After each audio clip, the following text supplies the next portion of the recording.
Emily அதை பாதுகாப்பாக சேகரித்து வைத்துக் கொண்டார்.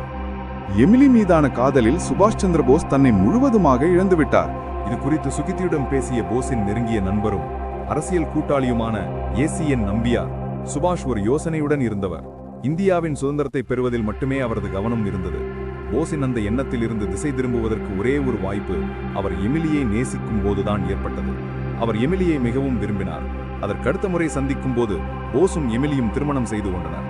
தனக்கு 27 வயதிருக்கும் போது 1937ஆம் ஆண்டு டிசம்பர் மாதம் 27ஆம் நாள் தங்களது திருமணம் நடைபெற்றதாக கிருஷ்ணா போஸிடம் பேசிய எமிலி தெரிவித்தார். அவர்கள் தங்கள் இருவருக்கும் விருப்பமான ஆஸ்திரியாவில் உள்ள இடத்தில் திருமணம் செய்து கொண்டனர். ஆனால் இருவரும் தங்களது திருமணம் பற்றிய தகவலை ரகசியமாக வைத்துக் கொள்ள முடிவு செய்தனர்.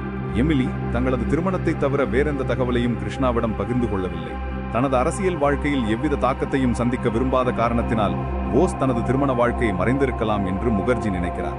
வெளிநாட்டு பெண்ணை போஸ் திருமணம் செய்து கொண்டது அவரை பற்றிய மற்றவர்களின் பார்வையை மாற்றியிருக்கலாம். சுபாஷ் சந்திர போஸ் தேசம் மிக முக்கியமானது. அவர் பலமுறை சிறையில் அடைக்கப்பட்டார். ஆங்கிலேயர்களின் பிடியில் இருந்து தாய்நாட்டை விடுவிப்பதற்காக அவர் தனது சொந்த இராணுவத்தை உருவாக்கும் பாதையை தேர்ந்தெடுத்தார். அவர் பெர்லினில் சுதந்திர இந்திய மையத்தையும் நிறுவி ஆசாத் ஹிந்த் வானொலியை தொடங்கினார். அதேபோல் இந்தியாவின் விடுதலை வேகத்தை விரைவுபடுத்துவதற்காக ஐரோப்பாவில் இந்திய படையணி உருவாக்கப்பட்டது. அகில இந்திய ஃபார்வர்ட் பிளாக் அவர் உருவாக்கிய அரசியல் அமைப்பாகும். நேதாஜி என்று பிரபலமாக அழைக்கப்படும் சுபாஷ் சந்திர போஸ், எனக்கு ரத்தம் கொடுங்கள், நான் உங்களுக்கு சுதந்திரம் தருவேன் என்று தெளிவான அழைப்பை வழங்கினார். இது இன்னும் நாட்டின் ஒவ்வொரு தேசபக்தரின் இதயங்களிலும் பதிந்துள்ளது.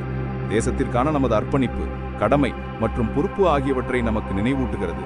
பெரும் தியாகங்கள் மற்றும் முயற்சிகள் மூலம் வென்ற நமது சுதந்திரத்தை பாதுகாக்க நாம் நமது முயற்சிகளில் உறுதியாக இருக்க வேண்டும். நமது வரலாற்றில் மீண்டும் ஒருபோதும் நமது சுதந்திரத்தை இழக்காத வகையில் அசைக்க முடியாத அடித்தளத்தில் நமது தேசிய பாதுகாப்பை கட்டியெழுப்ப வேண்டும் என்று அவர் கருதினார். சுபாஷ் சந்திர போஸின் கடைசி நிமிடங்கள் மர்மமாகவே உள்ளன. 1945 ஆகஸ்ட் 18 அன்று தைவானில் விமான விபத்தில் இறந்துவிட்டதாக கூறப்பட்டாலும் இந்த நிகழ்வு குறித்து பல்வேறு கருத்துகளும், அவர் பல ஆண்டுகள் வாழ்ந்திருக்கலாம் என்ற ஊகங்களும், அவர் தற்கொலையில் ஈடுபட்டிருக்கலாம் என்றும் பல்வேறு வாதங்களும் உள்ளன. இதுவே அவரது மரணத்தை மேலும் மர்மமானதாக ஆக்குகிறது. அவர் INA தலைவராக இருந்து 2ஆம் உலகப் போரின் முடிவில் ஆங்கிலேயர்களுக்கு எதிராக போராடியவர். போஸின் மரணம் ஒரு விமான விபத்தாக இருந்தாலும் அது எப்படி நிகழ்ந்தது என்ற விவரங்கள் தெளிவாக இல்லை. இதனால் மரணத்தின் மர்மம் தொடர்கிறது. சில ஆதாரங்கள் அவர் ரஷ்யாவில் தலைமறைவாக வாழ்ந்து பிறகு இறந்துவிட்டார் எனவும், மேலும் சிலர் அவர் ஒரு துறவியாக வாழ்ந்து 1985இல் இறந்துவிட்டார் எனவும் வாதிக்கின்றன. இந்த பல கருத்துக்களே சுபாஷ் சந்திர போஸின் மரண மர்மத்தை மேலும் அதிகரிக்கின்றன.